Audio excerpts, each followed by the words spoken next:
You know, one of my favorite parts about The Last Jedi from back in 2017 was when I went to see that movie. From the opening scene when John Williams scores this dun dun dun dun dun dun dun dun dun dun, and like the opening credits start rolling, everyone's just cheering and laughing. I know a lot of people are not pleased with Rise of Skywalker, but people still, in a not so crowded theater, people were still like cheering and clapping when the opening credits came on. And when the ending credits, came around to the end of the movie as well. That Star Wars magic is still there after all of these years. That means a lot to me, guys.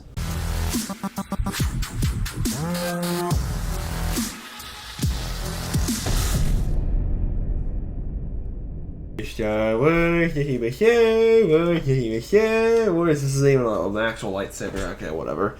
It's TVB, and I'm here today to review the finale, the third installment of the Disney sequel Star Wars trilogy, The Rise of Skywalker, which is this time directed by J.J. Abrams, like in Force Awakens. Last one was directed by Rian Johnson, but no, this one's from J.J. Abrams, and it again goes back to the story of Rey and Poe and Finn and General Leia and all the other classic Star Wars characters as they have to thwart the First Order led by Kylo Ren. But Kylo Ren's not exactly a villain in this film. The real bad guy here is Chancellor Palpatine, who everyone thought has been dead for like decades. But no, he's back, and it's time to crush like the First Order once and for all. Well, this is gonna go without saying.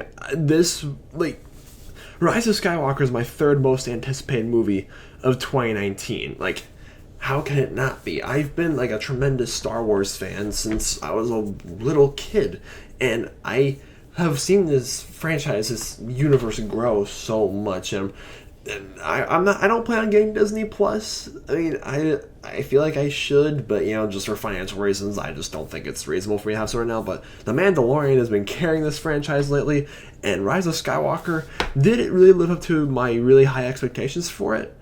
Some ways, yes. In some ways, no.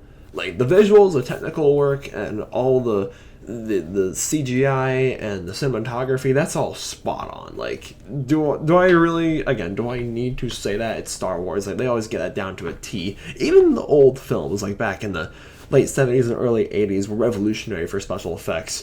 Attack on the Clones, so that's a different story, but let's not talk about that. And did this film do justice? The story, did it bring everything together? Did it do like the final chapter that we all deserved? I think yes, but the biggest issue that I have with Rise of Skywalker is its pacing. Some scenes I feel like move way too fast. Like, Rey, Poe, Finn, C-3PO, BB-8, and Chewbacca all have to go on a mission right from the start of this movie, but like they just jump around and just move stuff. I was like, go, go, go, go, go, go, go, go, go. Oh, there's that guy. Go, go, go, go, go, go, go, go. Oh, there's that guy.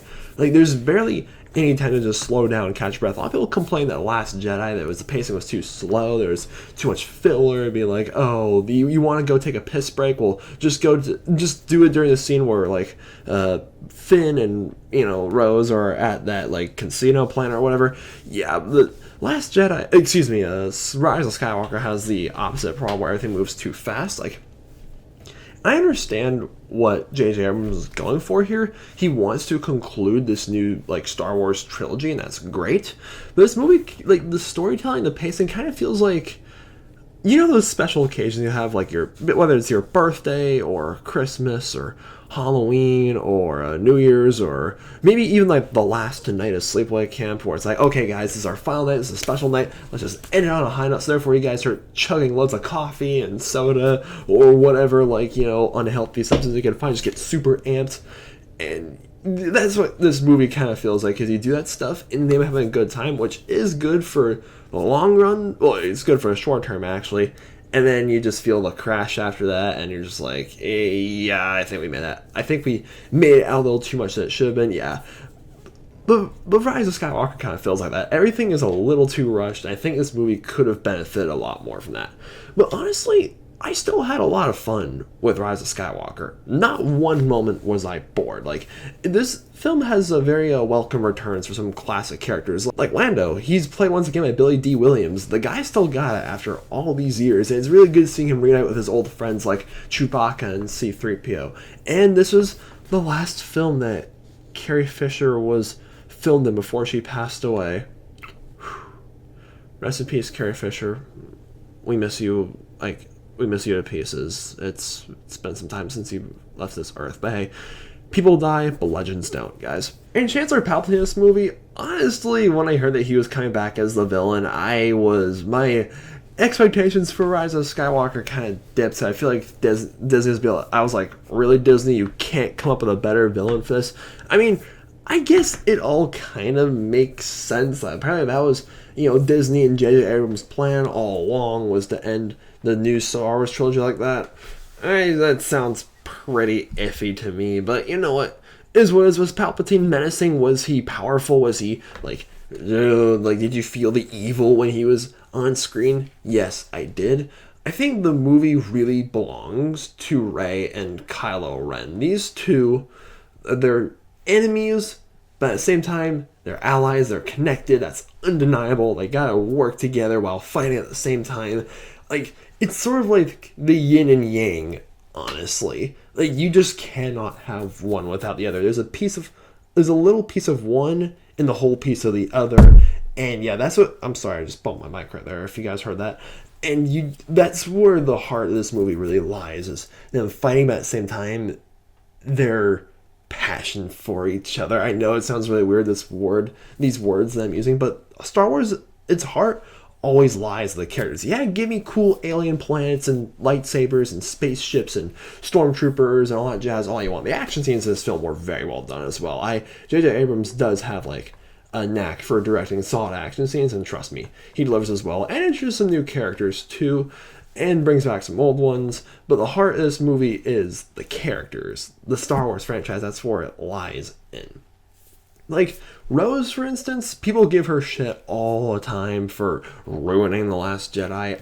I'm the only Star Wars fan who actually likes Rose. I mean, I think she's cool, but she's not in Rise of Skywalker a whole lot, which I consider a good thing. She doesn't need to be in this movie much. She's on screen when she needs to be on screen, and that's fine. Again, it's not much, but she's there, and I wasn't bothered by that. But let's be frank here. Star Wars, even though this trilogy is over, it's not gonna end anytime soon, because this whole cinematic universe is way too much of a cash cow, especially now with Disney Plus and The Mandalorian around. Star Wars is not going away anytime soon. Maybe they will wait another decade or two to make another trilogy. They're probably not gonna wait that long, but we'll have to wait and see. We'll have to see the direction that the Star Wars franchise is moving in. I'm speculating they could do more prequel series and more anthology films. I hear they're totally called off the theatrical anthology films after Solo bombing so hard, so maybe they'll I think that they'd probably just move everything to Disney Plus, or not big theatrical releases, not for a while at least, but we'll have to wait and see, I guess. So guys, all in all, was The Rise of Skywalker the finale I hoped to be? Overall, yes, definitely has issues. I don't completely agree with people when they say that, oh, this movie's garbage and not a worthy entry in the Star Wars franchise. I don't really agree with that. I can see some issues that this film certainly had, for sure. But overall, guys, I would recommend seeing Rise of Skywalker, especially if you're a lifelong Star Wars fan like me. So overall, for what it is, I'm giving The Rise of Skywalker an 8 out of 10 stars. It's a really likable film. Okay, please tell me down below the past 5 Star Wars films that we've had since 2015, Force Awakens, Rogue One, Last Jedi, Solo, and The Rise of Skywalker. Which is your favorite, which is your least favorite? Or just rank all the whole 11 shebang Star Wars movies that we've had, our live action theatrical releases. Let me know in the comments down below which one you think is best or worst, and subscribe to this channel, please. Damn, this is gonna be the last Star Wars review that I'm gonna be making for a while. I still remember way back in 2015, December of my junior year at high school, when I had a whole Star Wars week leading up to me seeing The Force Awakens. Oh my gosh. Much simpler yet angrier times indeed. And if you watch my videos for a while now, you probably know that. But anyway, you guys are the best. Thank you so much for watching, and hope you all have a nice night.